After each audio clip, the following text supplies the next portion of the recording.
What's going on, everybody? Welcome to episode 28 of Get Bucked. I'm your host, Ryan, and as usual, I'm joined by my co-host, Jackson. Jackson, it's just you and me today. How you doing? Doing good, man. We were talking earlier this morning, and this weekend looks pretty good. I mean, between Gulfstream card looks really good, Oaklawn looks good. The Aqueduct late pick five sequence has like 13 horses per race. No claimers, like that a lot. San Anita's solid. Turfway closing week. There's a lot to choose from. So I think we're going to focus on Gulfstream, and that one's very good as well. So excited to talk about it. Without a doubt. The saddest news, obviously, being that this is Turfways last week that you mentioned, because there goes our Wednesday and our Thursday and our Friday nights, because man, that place is awesome. But yeah, we'll send it out with a bang. King of Turfway to my right, your left, or I don't know, whatever. Yeah, you are on my right, but yeah, we'll say bye to Turfway, but we're gonna say hello to Fast and Furious action, because you mentioned it. This Saturday has a ton of excellent stakes races going on at Aqueduct, Oaklawn Park, Gulfstream Park, Santa Anita. We'll be covering most of it. You and I are going to go through races 9 through 14 on a huge day at Gulfstream Park this Saturday, Florida Derby Day. Yeah, my bad. And then followed by Thursday, Kaylee, myself, and Matt Dinnerman. We're going to go over the fantasy and the Arkansas Derby Stakes, and then we'll let Matt get back to his preparations for the weekend. Kaylee and I are going to go through the late pick 5 at Aqueduct. So it's Big Hoof Energy on Thursday here at the Gallop Out, or here on ABR if you're watching on America's Best Racing. It's fitting that America's Best Racing has America's best young handicappers in here. Yeah, they're right. That corner. Yeah, man, I'm excited to get into it. This is a good card. I'm a bigger fan of the Fountain of Youth Day in terms of like kind of the competition, but I think that this sequence, obviously all stakes, I'm not going to complain about that. But I feel like they have maybe a more loaded card, but I mean, I can't complain about all stakes, right? No, yeah, I agree. Usually I prefer the Fountain of Youth card, but when I was going through this one, I actually liked it quite a bit. So I'm excited to talk about it. I think there's some races where you can get a little skinny and maybe try to hit a couple of them in a row. So that's always good for these horizontals. I'm with it.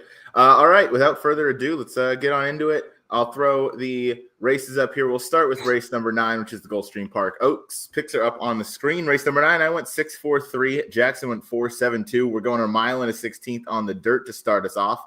We don't have post positions official or odds, so bear with me as I count through all this, but I should be able to get it pretty easily. We'll start with the number 4, 5G, second last time out to Quiet Side, who won the Honeybee Stakes. Go ahead, Jackson. This is your top pick and my second. Yeah, we're probably starting out with my strongest opinion of this entire sequence. I love this horse. There's been some discussion about the strength of this race specifically overall as far as the Oaks Trail. And I just think she's clearly the horse to beat. I mean, toss the debut race at Saratoga. She's done absolutely nothing wrong. Won by 4 on the maiden breaker at Aqueduct, then lost by half length to a really good Grand Motion horse in Laurelin on the turf. Came back and won by 9 over Paradise City. Was entered here and came back, and she came back and won by open lengths as well. And then last time the Honeybee, I just thought it was a much, much tougher race. She ran really well from the post 13, set a fast pace, and just got second to Quiet Side. Quiet Side's a very nice horse. Mohima, we know how good she is. I mean, those two horses in this race would be big favorites as well. So I just think she's kind of the class of the field. Put together a couple of nice performances. I think we're going to see a peak effort on Saturday. And there's just really not a lot of speed to go with her. I think she's going to get the right trip in here as well. So big push for me for this horse on Saturday, hoping to get like 3-2-ish, but I could see her going a bit lower than that as well. Yeah, I'm with you. I picked this horse in second, has done all the right things lately, has paired up those figures, pretty much in her last 2. I'm just curious how far maybe the Vacomas want to go, but yeah, you're right. This one should be on the lead or should sit the perfect trip, so I couldn't put this one any lower than second. I ended up with my top pick being the number 6, Cassiar. I am going to assume that's how you pronounce it, for Shug McGahee. City of Light filly here. Obviously, Shug's not known for winning first time out, so when he does, that's always kind of a green flag for me. So I want to take this one back here, stretching out around 2 turns after the debut win at Tampa. I don't really know who she beat versus that field, but Dylan Davis is aboard, and they're hitting at 27% with a nice $4 ROI. This is kind of the unknown in the field, but is definitely bred to love the 2 turns and obviously going to love the dirt. So I'm hoping maybe this one's kind of getting going at the right time. Not sure I want this one, going to the Oaks or anything crazy, but 81 buyer on debut resulting in a win is always, a vote of confidence from a trainer that doesn't win first time out. So I'll take this one going long, hoping for maybe a mild upset here. Yeah, she's interesting. I didn't know what to do with her just based on that one effort. She didn't take any money in that spot for a horse that costs a lot and for the kind of connection she was going out with. She was really dead on the board, but she did it the right way. She won nicely, and the number came back really strong. So I'm not going to fault you for picking her on top, especially if she's going to be a bit of a price in here. Not to go crazy for her, maybe I wouldn't need her, but I don't know what they're going to do betting wise. Right, I'm with you. If they hammer her at the windows, I'm not sure that I'll be too stoked. But she's going to set a decent trip. She should be right behind a lot of the pace. Chris Couples in the chat, welcome Chris. But closing at Tampa also definitely a plus. Hard to do. Yeah, no clue what she beat. But certainly, if she steps up, at least the figure fits. 99 on time form, 81 buyer. Both those fit versus field. Next one we'll go to is right to this one's outside. It's your second choice, Anna's Promise. Yeah, coming off a couple nice efforts, especially one last time. I'm very high on the runner-up, Justin Queso, I believe, is a Ian Wilkes horse who seemed like she's going to be a pretty decent one. And, Anna's Promise handled her pretty easily in the end that day. They were pretty clear of the rest. She's put together 2 good performances in a row. My biggest concern with her is she just getting better, and that's why she's been running faster and faster, or was it the Lasix thing? Because her last 2 starts were with Lasix, and they were night and day compared to what she was doing as a 2-year-old. But again, we don't know. Maybe she's just getting better at the right time because these are young horses. They are improving. But if I'm comparing her to a horse like the 4 was my top pick in here, I think I'm going to lean very heavily on the 4 just because there's less question marks in my opinion. Yeah, I don't fault that. The reason I don't have the 7 in my top 3 is because of the Lasix question. I think that's a pretty big one to answer. You have 2 starts as a 3-year-old this year since switching into the Carlos David barn. You get Lasix for both, and both are your career best efforts, one after the other. So maybe the off Lasix is a bit of a question mark, but I mean, if she comes back and improves again off Lasix, I mean, she is a huge threat to score in this race. Next one we'll go to is should be the number 3. Number 3, the Queen's MG, winner last time out in the Devona Dale, off the Forward Gal 3rd place finish. I had her last time out. I want her again, going 2 turns. This 1,000 words filly has been pretty consistent, all things considered. 4 wins, 2 thirds. Other than that, a 5th a little bit up the track and a 7th up the track. So maybe just didn't really fire on that day, but I'll dismiss the spin away one as that was on a muddy surface. Maybe she didn't like it.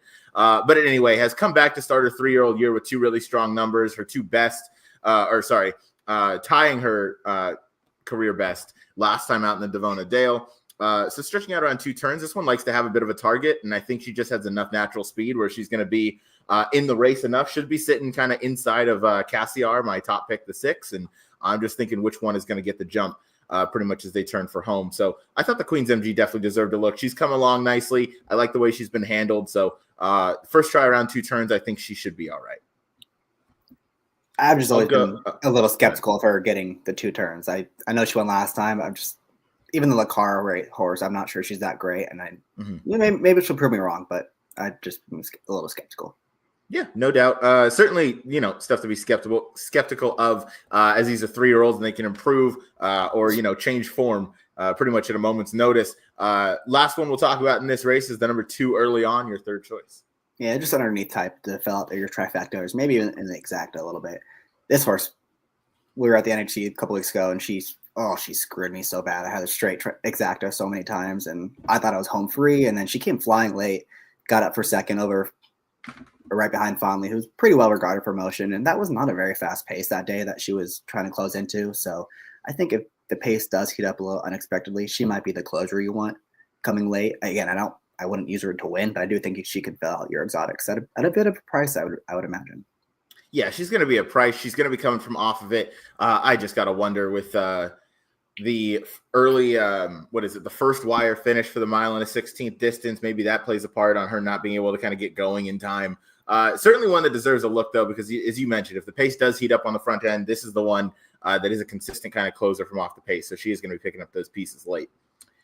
That's going to be race number 9. It goes as the first leg of the pick 6 on Saturday. It's the grade 2 Gulfstream Park Oaks. I went 6-4-3. Jackson went 4-7-2, and we'll move on to race number 10. It's 7.5 furlongs. The name of the stake is Sensational Bid or something. Yeah, I missed it. Can't see it. Oh well. I have it. It is it is Sanibel Island. I was pretty close. Sensational Bid, Sanibel Island. Yeah, I was right there. It's just a quick typo. All right, race number 10. I went 3-2-10. Jackson went 3-8-10. So we're a little similar here. Let's go ahead and talk about the number 3, Love Severe. I believe is how it's pronounced. Yeah, we both landed on this one as our top pick, but go ahead and take it away, Jackson. Yeah, just kind of one I've been waiting to run back. She ran really well, I thought, in the Ginger Brew. That was legitimate trouble she had on that first turn. I think she hit the rail actually and kind of had to check out of there. Then dropped back, made a move on the rail, made a move on the turn, and she tried to swing wide between horses in like a 3-path between a couple horses. Got shut off, got bumped over towards the rail. Didn't affect her at all. She went straight over the rail, got through, came with the rally again, and just was second best that day. And we know what Nitrogen has come back to do, which I think she's won a couple races in a row, including the Florida Oaks over at Tampa. So no shame in losing that horse. It's a really nice horse she lost to. That was just her second career start. And, she had a lot of trouble in that spot. And now she comes back here in another realistic race, drawn really well. She's tactical enough to get position. I like this horse quite a bit in this spot. I think she's going to be tough to beat. I'm with you. Love to see Tyler hop aboard and stick aboard this filly as, everything looks to be kind of pointing her way. She looks to be coming into this the right way. Obviously, Christophe is not one that kind of wins first time out. So he's another trainer where if he wins first time out, let alone by the open lengths that this filly did it by over 2 1/4 last November at Aqueduct, came right back out for a very respectable effort, as you said, second behind Nitrogen.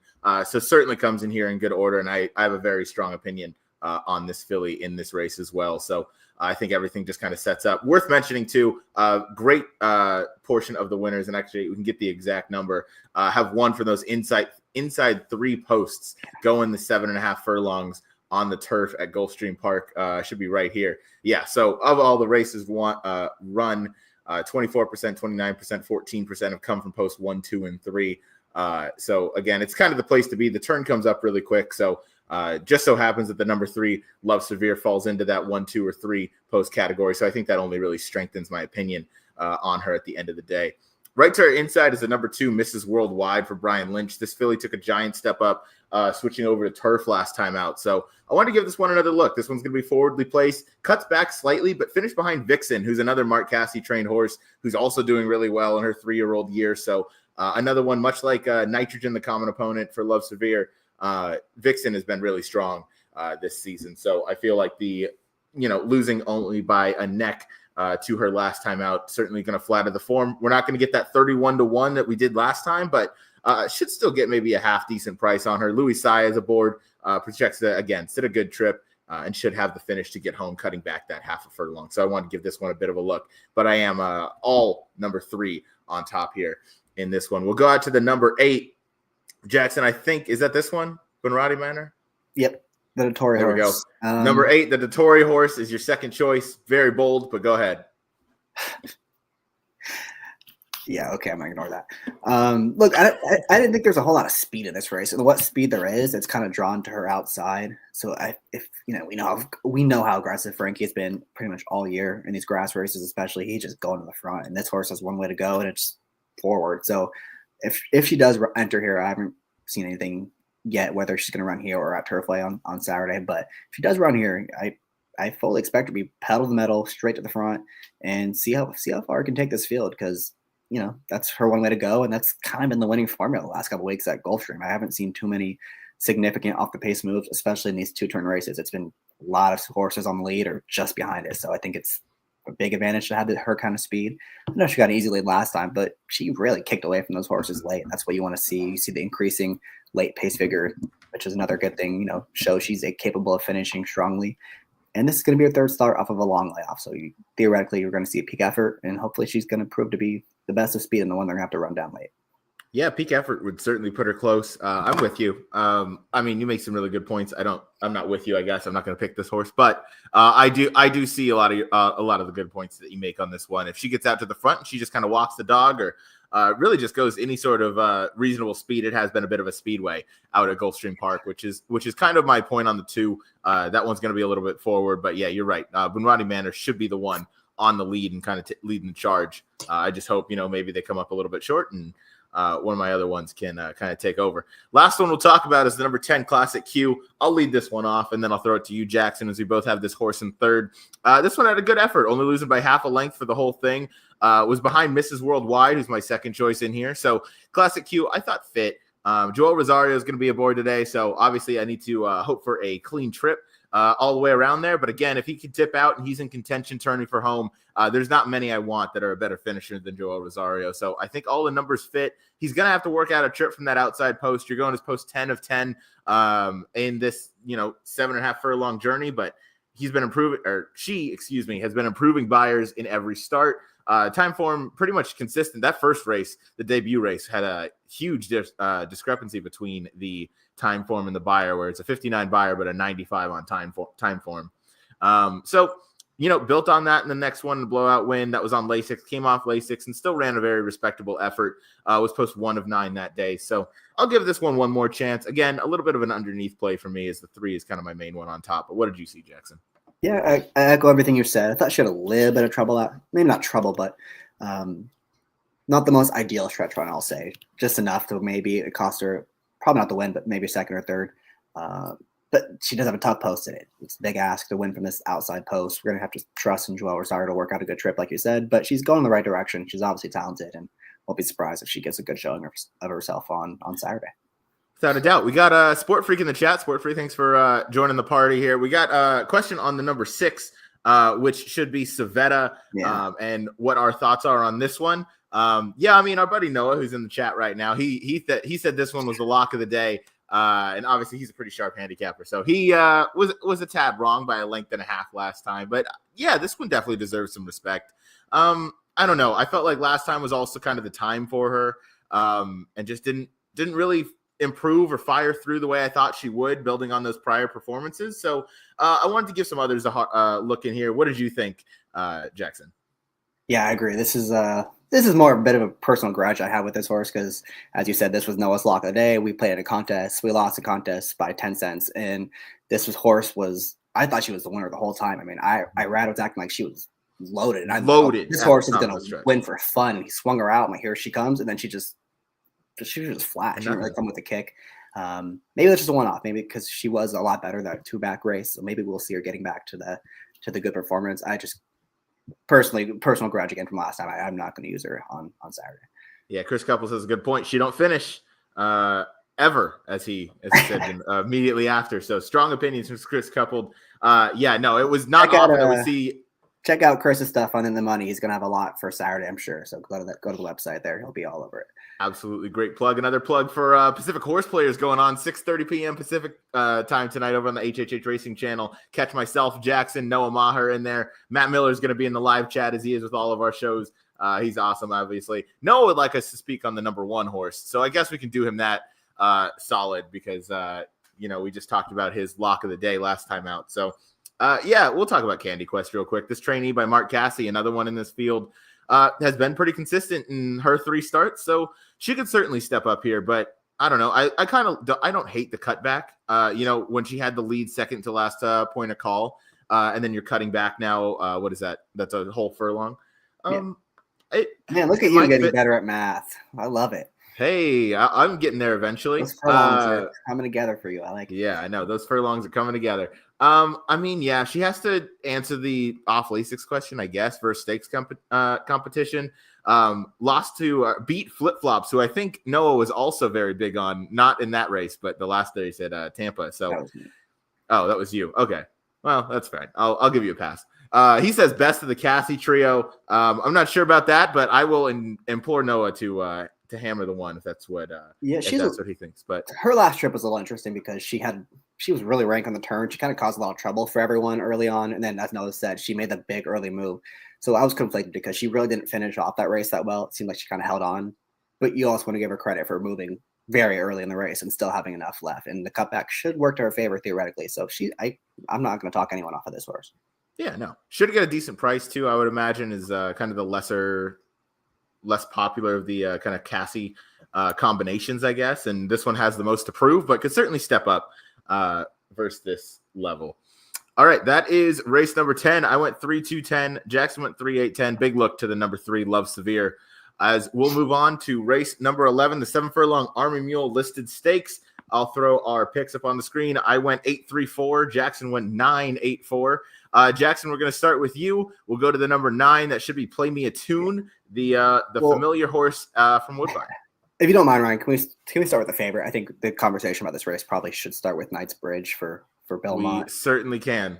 That is your number 4 horse, Knightsbridge. Yeah, because I'd imagine he's probably gonna be pretty short in here. I'm Mm-hmm. kind of surprised he's entered here. I would have thought they would have waited for Keeneland, to be honest. Yeah, So the I fact saw that a few tweets about that as well. I thought it was a little interesting that he is here. And, I was conflicted with that last race because he did put away the pace rival, and that's a decent horse he put away. And I think it's No More Cookies or something for Safi. And he put that one away, then had another horse come at him on the turn, put that one away. And just, he was very clearly second best, but there was things to like about him. But he also regressed figure-wise, and I didn't like to see that. And now it's not going to be Alvarado. It's going to be Rosario, I read. So yeah, I would imagine – I don't know. I don't know what they're going to do with them because last time they sent them and it didn't work out. So now do they sit just off the pace this time or do they be aggressive again? Because there's really not a true front runner in this race. The lead is probably his for the taking if they want it. I just had enough question marks where I wanted to try to beat this horse. I mean, obviously respect him and he's going to be very tough to beat, but I think you can try to get away with trying to beat him in this spot at a short price. So that's why I'm going to use others. I am in complete agreement with you. I did not like the race last time. That was his race to kind of lose. He's just been a horse that's been too short of a price versus fields that he really hasn't proven anything against. So he's a favorite that I really want to beat in this sequence. I don't have the strongest opinions for who I want to beat him with. I like the 3 and the 8, obviously, and we'll get to the horse, the number 9, Play Me a Tune. But I do think Knightsbridge is beatable. And I think, obviously we just mentioned Love Severe is a pretty strong opinion for us. And you mentioned you have a strong one in the first. So I'd imagine if we were to play this pick 6 or a pick 5 sequence, we're probably fading Knightsbridge in there. At least I know I probably will be. I'll be trying to find, some prices elsewhere. But yeah, no, definitely a deserving favorite, I guess, based on the speed figures. But I think a vulnerable one at that. So now we'll go to the number 9, Play Me a Tune. Horse, obviously, Jackson, you have some familiarity with from Woodbine, but had a good showing at Turfway as well. Yeah, good showing last time, beating Shards pretty easily. Shards came back and got like 102 by or something, so beat a good field that day. And I think the dirt race is a lot better than it looks. He drew the rail in a big field. That's very tough to do at Gulfstream to overcome that. He ran fine that spot. He was close to the pace. And what I like most is that race has been very, very live. Look at the race, the horses that come out of it. Obviously, we know what Barrow came back to do. A little bit came back to win, got a big number. Caramel Chip lost, but then came back again and got, I think, a 92 winning. Super Chow 97. So, I mean, every horse in this race has just come back and run really, really well. I think you can pretty safely upgrade that number because just the quality of that field was so high. And now he's going from an inside post to an outside post where he's going to have things a lot more in his favor. He can play the break, see what happens. And he's got enough tactical speed to keep the speed and to keep the front runners in his sights. And I think we're going to see a much better performance than we saw in December. So I'm going to use him on top, and we're going to hope he gets the job done on Saturday. I like that a lot. That's certainly going to make me give a closer look. Obviously, yeah, that dirt sprint he came out of in the Mr. Prospector was wildly live. Mufasa was the Breeders' Cup Dirt Mile winner. White Barrio came right back to win the Pegasus by what? He didn't win the Breeders' Cup. Mufasa? Oh no, he didn't. Sorry, he didn't. He ran in the something. But he ran in the Breeders' Cup Dirt Mile. Is what I meant to say. Came back, got that confused. With too many horses, but White Barrio obviously came back, romped in the Pegasus by about 37 lengths or something. Looked like Flightline out there. Locked, who finished second in the Pegasus game. Anyway, you mentioned it. Very live race. So I'm looking forward to seeing this one run back on dirt. I think you can definitely upgrade the figure. I think even maybe mid 90s, low 90s. It's still going to put him close. It's not going to take anything too crazy to win here. So this is one I'll definitely have on my tickets. I had this one in 4th. I like the points that you made, so I'll upgrade him, maybe even a little more.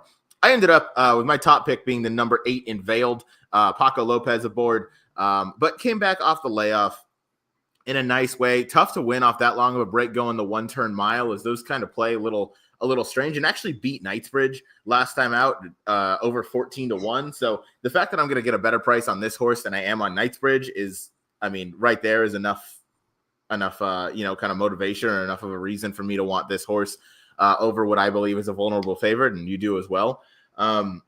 Just seeing that he came back off a layoff that nicely. It's tough to win off a layoff, as I just mentioned. He's got to come off Lasix here, but I don't think that's going to be too much of a problem, as he has plenty of form to look back to.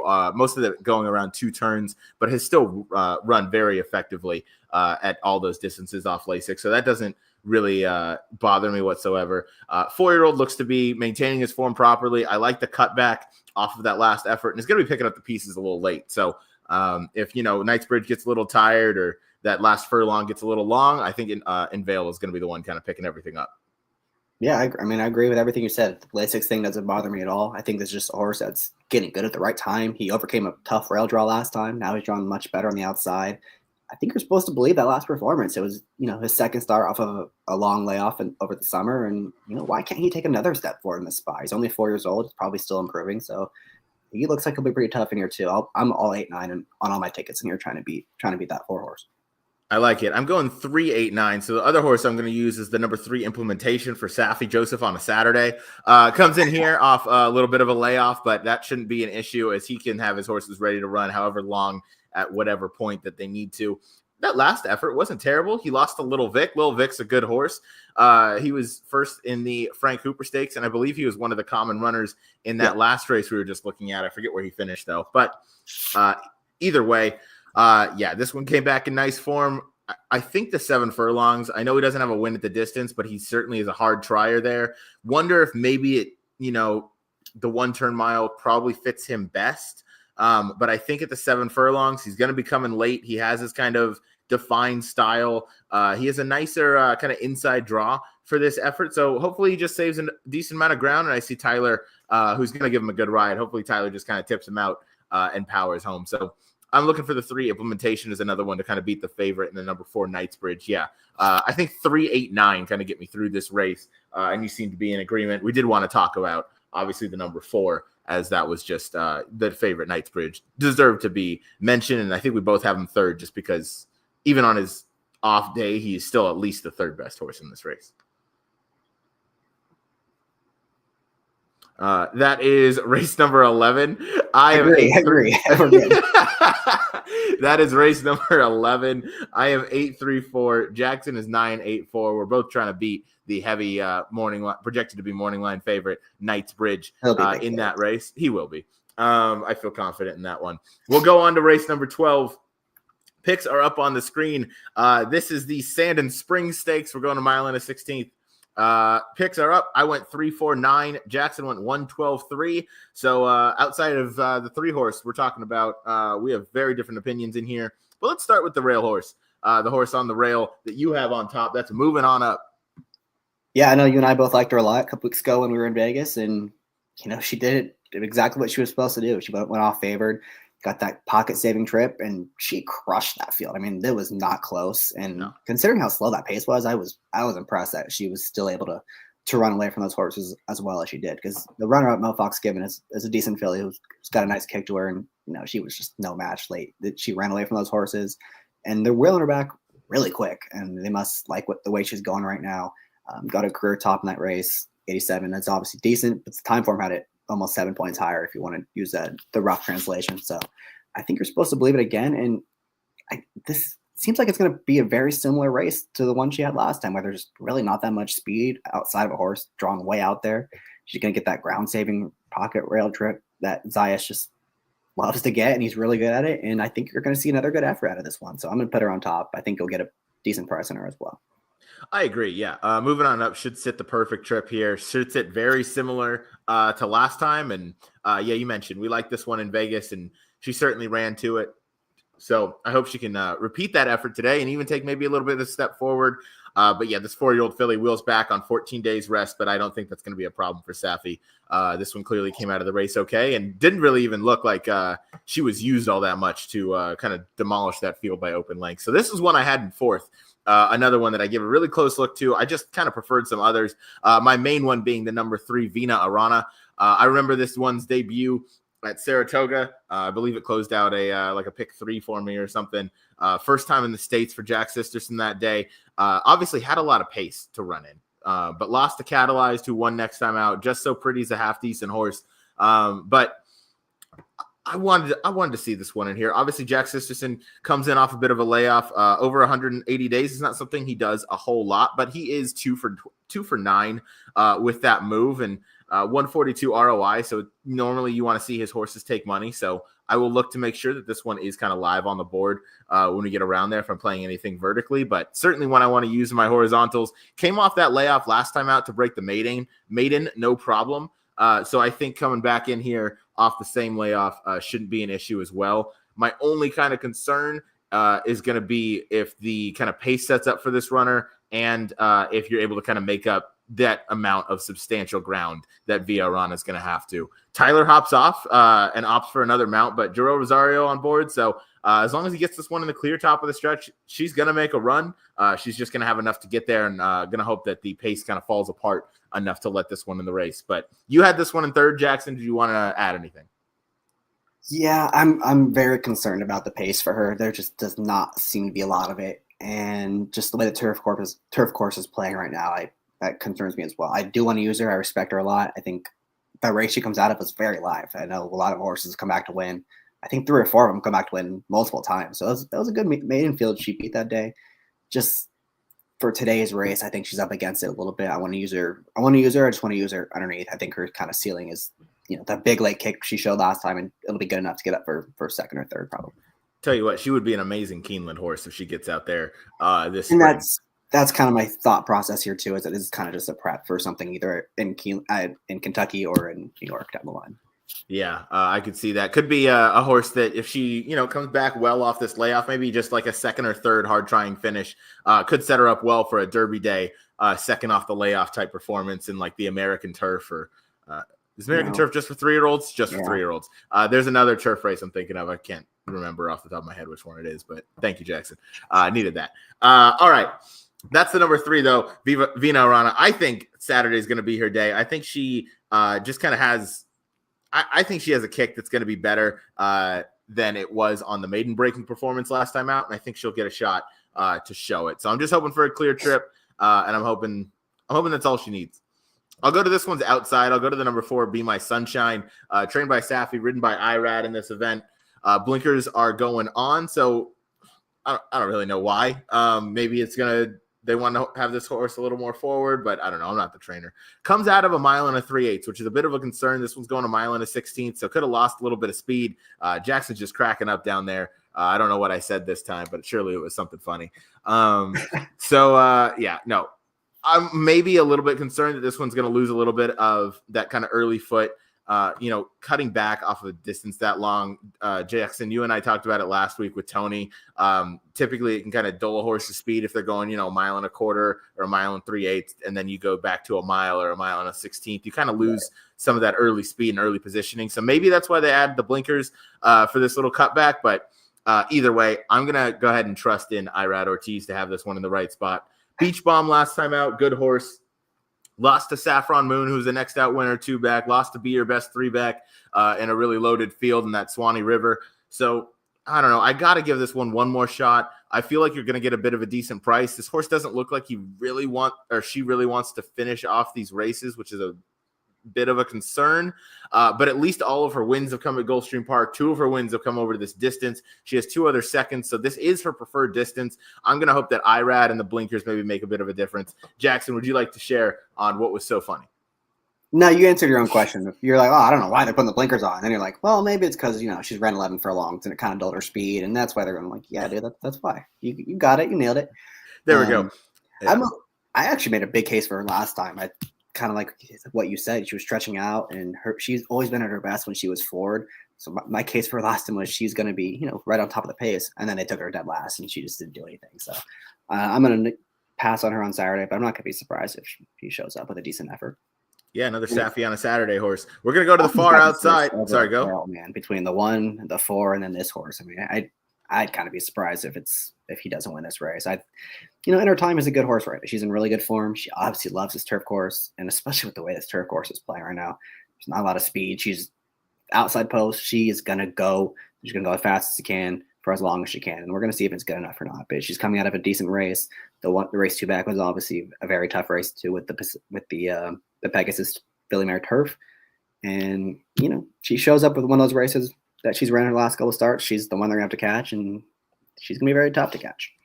Yeah, I wanted to scroll and check out to see if the rails were going to be down because this is essentially their closing weekend at Gulfstream Park for the championship meet. But rails are out at 66 feet, for this race. So in our time, certainly going to send, the turn's going to come up quick. So if somebody else from the inside sends early, it could get this one caught out wide, but I think Tyler's going to be just uber aggressive, I would imagine, out of the gate and get the lead kind of at all costs. And certainly by the time they turn onto the backstretch, she should be open, an open length leader by at least a length, I would think.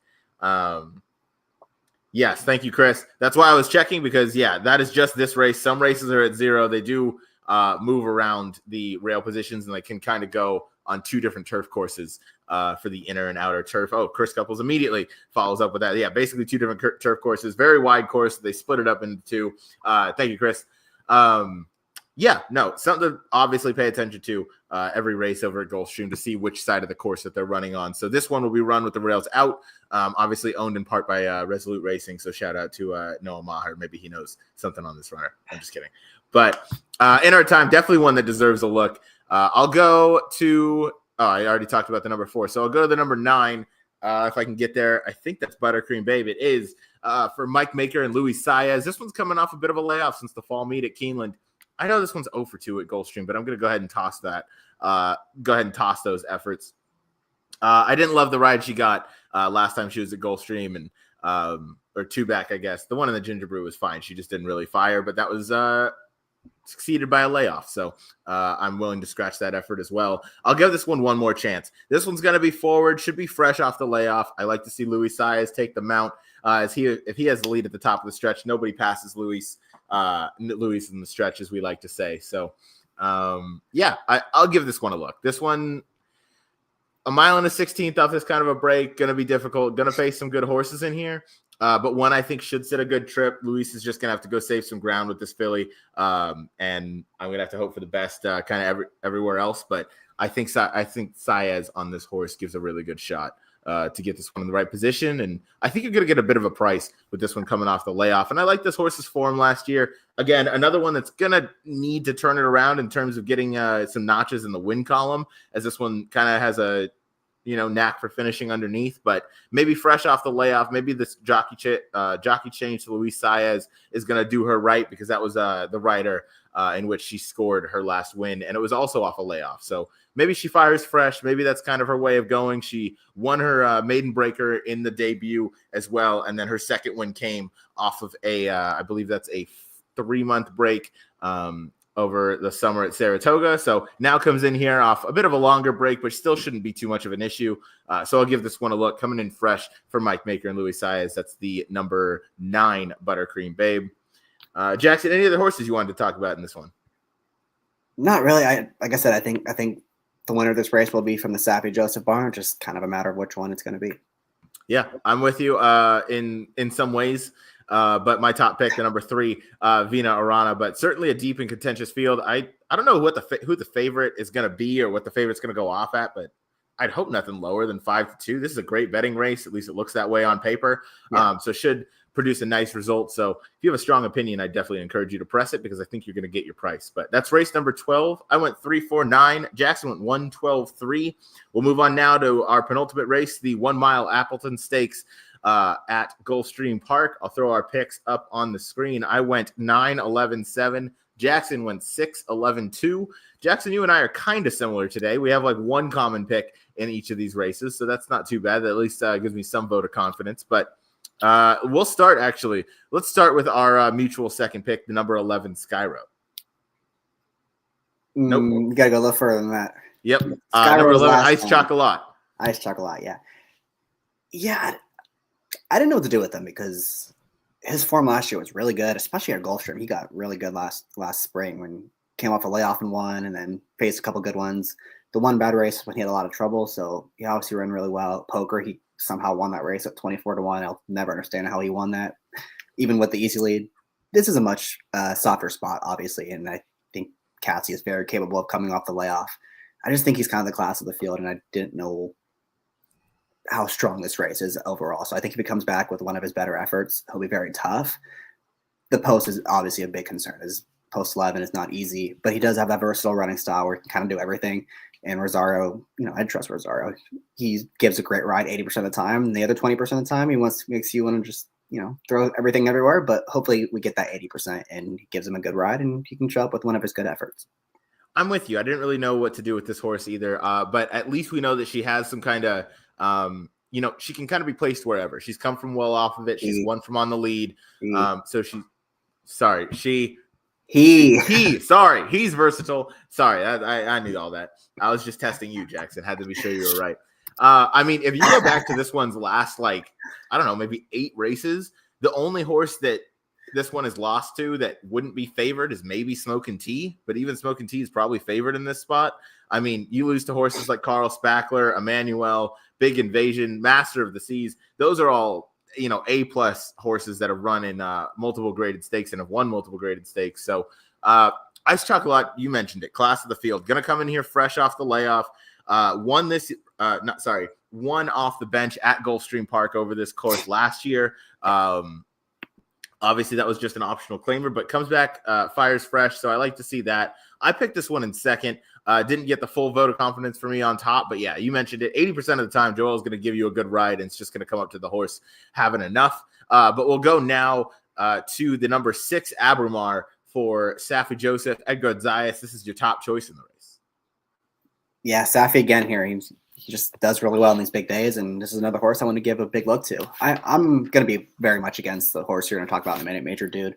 So I wanted a bit of a price in this spot. Kind of a similar pattern to the horse we just talked about in the last race. I think it was, oh God, I'm going to forget the name already. It was the one horse who came off a long layoff from the summer and won. And we know Safi can get them already off the bench, so I'm not too concerned about that.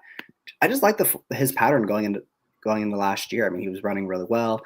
Ran to get some good horses over the summer, and then kept ascending those speed figures and was getting good at the right time. Then obviously went to the bench, but that seems like a pretty reasonable spot to get back to the races. He obviously loves his turf course. He was 3 for 3 here last year, winning in a couple different ways. Beat Cagino a couple times, who was one of the top turf horses for 3-year-olds last summer, and he won a lot of big races. So kept good form, and I think he's going to get the right kind of trip in here. There's a lot of stretch out sprinters on the rail. I think they're all going to, send out of there. He'll just tuck in right behind them, get that mid pack stalking trip that works so well, save some ground. And we're going to see if he's primed and ready off the bench. And if he is, I think he can be right there. Yeah, I don't hate that pick at all. The 2-back fig on time form is so much higher. If you do the rough conversion, that's about a 100, 102 buyer, which would tower over the rest of this field. Last one at the Nashville Derby that's succeeded by a layoff. So still 113, which is very respectable. This one's going to come back ready and fit. Safi, he's going to have him ready to fire. So one to definitely keep an eye on. I don't hate that pick. Didn't have this one in my top 3, but definitely doesn't mean that I didn't, keep a close little eye. But I'll talk about the number 9. Yeah, it's my top choice. A little bit boring, I guess, in terms of this is going to be your morning line favorite, but I thought Major Dude deserved a huge look in here. I liked his effort last time out. He didn't really have much of an excuse to not win that race, losing by a nose to Fort Washington, but he's a hard trying horse, 11 times first or second, but he loves Gulfstream Park, 2 wins, 2 seconds from 5 tries. And I know he's going to fire a big effort here. I'm just going to need him to get, at the finish line at the right time. He's kind of the horse where you really have to time that move correctly. He's got that one kind of big move in him, but if you time it right, he can certainly get there. He can certainly get the win. And I would say in this effort, he's probably the class of the field, at least in my eyes. And yeah, I think you agree. So yeah, it was tough to get past. I know it's not super creative, but a great betting race. I thought Major Dude deserved a really strong look, at least to me, and definitely an A. But one I'm gonna spread pretty deep in my horizontals here because I still think Major Dude won't go off any lower than like 9 to 5. So you can still kind of find some value maybe elsewhere. Yeah, I'm a big fan of this horse. I bet him as often as I can. I just watching that replay last time. That race got handed to him on a silver platter. They could not. Hold on, what did this guy say? This is a great comment by Matt Miller. It was a great comment. But like I said, he just hugged the rail behind a long shot leader. The horse drifted out. He just came up the fence. Everything was just handed to him, and he just didn't have it. I don't know how he lost that race. He had absolutely no excuse to lose that race. I wonder if he just kind of plateaued a little bit. You kind of see his speed figures are just remaining the same, and maybe he's going to go on a bit of a downward projection here. He also has a tough post. The 9 post is no picnic in a race like this, so I have enough question marks about him. I want to try to beat him. I do think he'll be a pretty short price in this race. I think he'll be around 3-2 in here. So I'd be against him. I'm going to throw him out, even though I'm a big fan of this horse. Yeah, you gave him out, I believe, the last time he won. Two back on the win at Keeneland. You, I think, just texted today's Major Dude's Day. Just get me alive to that horse, and that was pretty much all she wrote. So, so that works. Sorry, I got distracted by a comment. Host fail there, but yeah, Major Dude. Again, you mentioned it. The race last time out was presented on a silver platter for him, but just didn't quite get the job done. So. Major Dude here, I'm looking for this one to kind of get the job done. I think even though he's kind of plateaued at the 97 buyer, I still think that effort wins. We're going to need a lot of others to kind of step up versus this field. So that's kind of where I went. To answer Matt's question, it's because I want to give you a hard time as often as I can, and that was just a prime opportunity. So I kind of have to take it. Absolutely, yeah. That Matt basically just hit right back with a great reply to your comment. Yeah, that's spot on. Like I said, I gotta give Ryan a hard time whenever I can, and that was an opportunity. So there you go. Got to pick and choose your spots as you would in the betting game as well. My third choice in this race is going to be the Jack Sisters and Tyler Gaffalione duo teaming up on Seminole Chief, the number 7 horse. This one went through his non-2 other than condition last time out at Gulfstream Park. Obviously, pretty much has to beat that group in order to fit in this one. Has to pass the off Lasix test now as a 4-year-old. Gervin, I don't love going the 2 turns on the turf, but this one has shown an affinity for it, where his 2 best efforts have been over the grass. Kind of tactically placed, so this one should be in a good spot. This one's going to have to finish. Going to get to jump on some of those deep closers. So one I wanted to give a slight look to. Should get a decent price on this one, as this one hasn't really been stakes tested. I know he ran in the Withers and a couple restricted races here at Gulfstream. But other than that, really hasn't faced the type of company he's going to face today. So, Jackson, do you have any thoughts on this one before I go down to the number 2? Yeah, I mean, I think his form is better than you're giving him credit for. Those 2 allowance races were tough, and those were on Pegasus Day and Fountain of Youth Day. So those races are going to be even tougher than they usually would for that level. And he ran fine in both of them. I preferred others more, but I'm not going to talk you off him at a big price, I imagine. There we go. Last one we'll talk about is the number 2, Fly the W. Jackson, if you're right, you will indeed be flying the W. Yeah, I don't need type for here. He's such a cool horse. He's won 21 of 46 starts. He was in the money, I think 18 or 19 in a row before the 2-back effort where he didn't run well, but he came back last time and won. I just think it's really interesting that Drexler, who's very, very sharp, claims him out of a softer race, throws him in here after 6 weeks of having him. We're going to take a shot in the stakes race. So he must be doing really well. I mentioned there's a lot of horses that have 5 furlong speed in this race, and I'd imagine they're going to all kind of go. And why can't he be the one that's picking up the pieces late and getting up for third like he does very often? He just shows up pretty much every time. And I think, is it going to be good enough on Saturday to get third? I don't know, but he's going to be 20-1. So I kind of want to find out at a massive price. Yeah, he is an ultra consistent horse. You mentioned it, always in the money up until that 2-back effort. Chris Couples, awesome comment down here. I can't believe they put him in a spot to get claimed same. That's crazy. But yeah, Marty Drexler claims this one, steps him way up in class. Hard trying horse though. Castellano is going to be aboard on Fly the W. You mentioned Drexler, very sharp claimer, so he obviously knows what he's doing. And not to say a 9-year-old can't ever run a career top, because I think this past weekend at Oaklawn, 10-year-old horse named Payne came out and ran a career best of 102 buyer. So, old horse, new things can still be possible. So that's number 2, Fly the W, Jackson's third choice in there. That's race number 13. I went 9-11-7. Jackson went 6-11-2. Worth mentioning for those of you watching on ABR, those of you watching on the Gallop Out, either way, thanks for tuning in.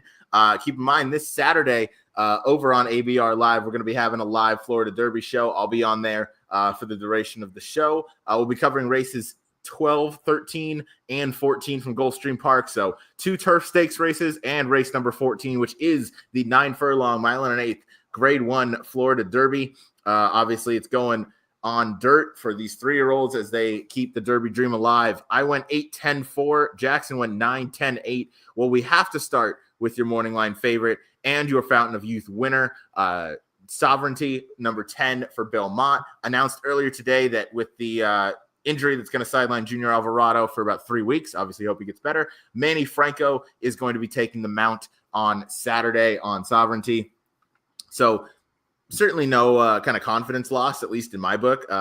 Manny Franco can ride the dirt. Manny Franco can ride the dirt at Gulfstream Park as well, as he won one of these Derby preps with Tiz the Law back in 2020. I believe it was the Florida Derby is the race that he won in, if I'm not mistaken. I'd have to go do some digging, but I believe he won the Florida Derby aboard Tiz the Law.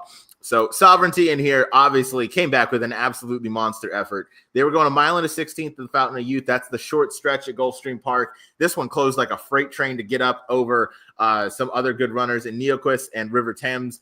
River Thames, they kind of just said maybe he lost focus or shifted into neutral, but Sovereignty went and caught them all. Jackson, what are your thoughts on the number 10 here as we're both trying to beat him? He's obviously very good. He's clearly the one to beat, and I really don't have any knocks against him. He's just going to be a very short price. I mean, I think I saw the morning line. He's 8-5 or something. He's going to be even lower than that. I'd have to imagine. I think he's going to be at the highest even money in this spot. So that was it. The post doesn't bother me because he's going to drop out anyways. Mile and eighth doesn't bother me. He's going to get better with distance. He's going to get better with the race under as well. I'd have to think. It's just I do think there's others in here that have a lot of upside as well, and they're going to be 5 or 6 times the price. So I want to look towards others on the win end, but he's obviously one you have to respect. Yeah, I don't disagree with that at all, but we're going to go right to this one's inside with your Derby pick, let alone your top pick in this race. This is a horse that you want to see in the starting gates the first Saturday in May. That's the number 9 Tappan Street. Yeah, just been a fan of him ever since the debut. He was completely cooked that race on the far turn, and then once he switched leads in the stretch, he flew home, got the job done, got a really strong number. It was a really live race. Horses came out there to win strong maiden races coming out of that one. And then the Holy Bowl, they threw him in there, second career start, giving up a lot of experience to others, and didn't have the greatest trips ever. It wasn't a bad trip, but it wasn't the greatest trip. He was wide, he made the earliest move, and just got caught late by Burnham Square, who's a very good horse in his own right. So no shame in that. One, I think he's going to move forward from. This has been the target all along. Third career start. He's drawn. I like the post draw with how much cheaper speeds on the inside of him, so I don't mind it at all. I think he's going to just track Madaket Road right out of there. And he's working really well coming into this. I think it was 2 weeks ago he worked with Saudi Crown. We know how good Saudi Crown is. I thought he went a lot better than Saudi Crown in the morning that day. And, I think we're going to see a peak effort on Saturday. Is it going to be good enough? I hope so, because he's going to be a very square price in here and hopefully gets the job done. He's going to be a good price. He already has some Derby points. So really you just need a good finishing second, maybe even third to get him close to in the gates here. So, he's clearly training really sharply. You mentioned it, worked with Saudi Crown 2 back in that work. And for, any trainer to really work a 3-year-old with, a 4-year-old or older male specifically definitely shows a vote of confidence. And you mentioned as the workout king, that one happened to be going a little bit better. Tappan Street did than Saudi Crown. So that's certainly something to keep an eye on. It was either 2 or 3 back. I can't remember. It was the 8th or the 15th. It was one of those. Either way, they were both bullet workouts. So this horse is firing on all cylinders. Noah Maher in here with his training insight. I have no idea why Cox didn't wait a week with Tappan Street and run him in the Bluegrass. I mean, that's very fair. Go ahead. Well, because he's based here and he has to beat one horse. I mean, he has to get second to make the Derby. And the Bluegrass is a lot tougher. This race there's a lot of filler in this race, in my opinion. So he just got to get second. I do like that. So as far as Tappan Street goes, really just needs second to, guarantee him a spot in the starting gate. Third, and it's probably going to be pretty close, but I think third still gets him in because the Holy Bowl was, what is that, a 30-point race, 25-point race? Third, you'd have to hope for some defections probably, but second would put him in. Yeah, second will put him in. So at least hope for that as the Grade 1 Florida Derby is a 100-point Derby prep. We'll go to the inside. My top choice in the race is the number 8 Madaket Road, who flashed a ton of speed last time out in a bit of a change of tactics in the Grade 2 Rebel out at Oaklawn Park, losing to Cole Battle, who's going to go this Saturday in the Arkansas Derby against probably my top horse that I want to see run again. I can't say top Derby pick, but top horse I want to see run again in Cornucopian. So I'm excited to see that.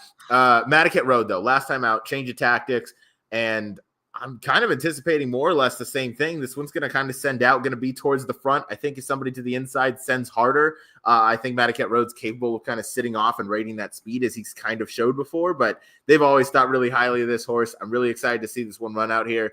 Obviously, quite a handful of ships are under the belt, as this one shipped out to Oaklawn, then shipped back to Santa Anita, and now shipped out to Gulfstream Park. But all systems look like they're pointing towards go. So I want to see Mattocket Road this Saturday, spring a mild upset. And you have this one in third, so go ahead, Jackson. Yeah, that's an interesting point brought up, because I know Baffert has said several times that with his best prospects, he only wants to ship them once. And now the fact that he's done it twice now isn't a great sign. I don't know. I didn't really know what to do with them, because he was so bad in the Bob Lewis when he didn't make the lead. And then he would obviously ran much better than the Rebel when he did make the lead. But now they're taking the blinkers off. And I mentioned there's a lot of speed and inside. So he's not going to be on my tickets for the win end, probably more of an underneath play, but we'll see. I struggled what to do with this horse. I will say he's shown some promise coming from off of the pace. He lost to Bullard in his debut in a stakes race in a grade 3 in the Bob Hope at Del Mar. Beat his maiden coming from off the pace. Beat San Saba, who was supposed to be a really good horse and is kind of developing on a little bit. I got to toss the Bob Lewis effort, because that was dominated by Bob Baffert. That was the Robert B. Baffert Lewis Invitational Stakes. So, Citizen Bull was going to go out to the lead. Citizen Bull was going to kind of walk him around there and win. So I don't know that I could take too much from that. You mentioned a great point in the ships that they put into him, and Baffert saying, a few times that he doesn't really like to ship horses too many times, more than once to be specific, at least his best ones. So maybe this isn't his best, and I don't believe it is his best. I do think Cornucopian is his best, but I think Mattocket Road showed a lot of promise and showed a lot of growth last time out in the improvement. So I want to see him come back and do it again. But I do think he's capable of it. I think the track's going to play to his advantage. So I'm looking forward to it. But obviously, this is going to – go ahead. Just to add to the Bob Lewis, my problem isn't that he lost that race, because he was never going to win with the way the tactics worked out that day. It's just that he got blown away that badly late when they didn't really go that fast. I would have liked – if he would have maintained position, I would have been fine with that. But he was very readily losing ground in that race, which was my concern. The one time he faced good horses, he would just kind of couldn't keep up with them from off the pace, I should say. That's very fair. Yeah, no, he definitely didn't, impress or anything like that. But he came back out last time too, take a logical step forward. So he showed some growth and showed some improvement. Maybe it just wasn't his day last time out. They just kind of wanted to run him around there. Excuse me. But I think this time, again, he really only needs a second in here. So I think he can at least get that in terms of Derby points, but I like him on top here. I think he could spring a good upset. And we've seen Baffert ship out to Gulfstream Park with some success before, looking the way of kind of national treasure and all those. So that's number 8, Mattocket Road. I'll go now to the number 4. That is Disruptor. Just came off the maiden win. He debuted on Pegasus Day, I believe is what that was, and lost to Jimmy's Dailies, who is also in this race trained by Brian Lynch. Disruptor came back out next time, or last time, I should say, and blew away that field. I don't know what he beat that day, but I know he did it the right way. Immediately stretches out around 2 turns. I picked this one in third because obviously they think highly of the horse and they want to kind of get him on this road to the Derby pretty quickly.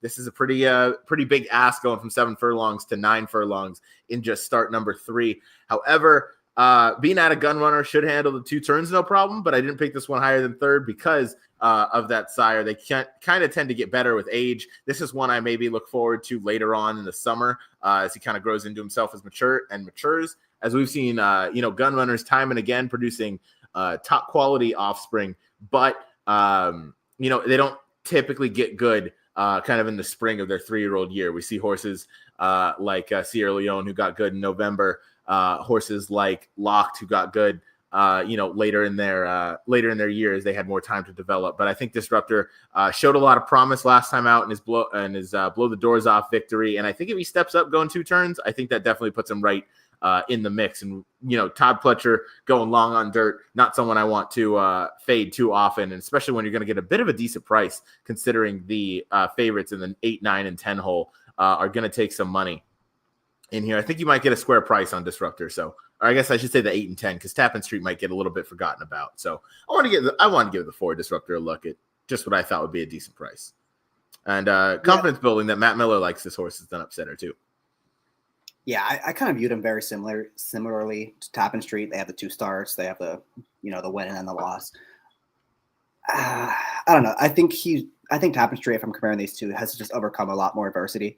Disruptor probably should have won the debut when he got the lead that day. I know they went fast, but they weren't like flying. And then last time, I mean, he just had everything goes on the way. He was strong on the outside, never had any trouble at any point. So if I'm viewing these two at similar prices, I just think Tapestry has a lot less questions to answer, and I would prefer him to Disruptor. But I'm not going to talk.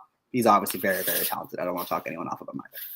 Yeah, I don't disagree with anything that you just said. So that is race number 14, the Grade 1 Florida Derby, going a mile and an eighth over the Gulfstream Park Dirt. I went 8-10-4. Jackson went 9-10-8. And no pick six tickets today. We just wanted to go over that sequence. We're still a little bit far out. So we just wanted to kind of give a brief overview. Again, thank you everybody for watching. If this is your first time watching, you're wondering who these two people are on screen that are on the ABR X or ABR YouTube. I'm Ryan. This is Jackson. You're going to see more of us as the days go on. More to come on that a little bit later. But just another reminder to check out more of our shows that we have going on at the Gallop Out YouTube channel. Please like and subscribe to the video and to the channel. We got a video coming out Thursday, Big Hoof Energy. We're going to be going over the Aqueduct Late Pick 5, as well as the Fantasy and Arkansas Derby Stakes from Oaklawn Park with our special guest and friend, Matt Dinnerman, racetrack announcer and great handicapper, obviously.